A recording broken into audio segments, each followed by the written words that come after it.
ট্যাক্সের বিল যখন তখন ট্যাক্স বাড়িয়ে দিচ্ছে মিউনিসিপ্যালিটিগুলো, আমাদের জিজ্ঞেসও করছে না। আর যখন তখন ক্যাজুয়াল লোক নিয়ে নিচ্ছে না জিজ্ঞেস করে। বারবার বলা হচ্ছে ফাইন্যান্সিয়াল অর্ডার ছাড়া করবে না। টাকার বিনিময়ে পুরসভার বহু জমি বেদখল হয়ে যাচ্ছে, সরকারি সম্পত্তি নষ্ট হয়ে যাচ্ছে। আমি হাওড়া পুলিশকে বলবো একটা তদন্ত করার জন্য, এবং চিফ সেক্রেটারিকে আমি অর্ডার দিচ্ছি, সেখানে যদি রাম শাম যদু মধু যেই হোক, ইভেন আমিও যদি হই, আমাকেও ছাড়বেন না। আমি জানতে চাই না কে দখল করেছে, কিভাবে করেছে। লোভ বেড়ে যাচ্ছে, লোভটাকে কমাতে হবে।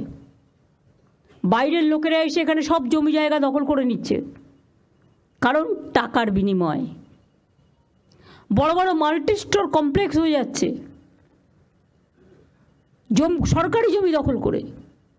সরকার থেকে পারমিশন নেওয়ার প্রয়োজন মনে করছে না।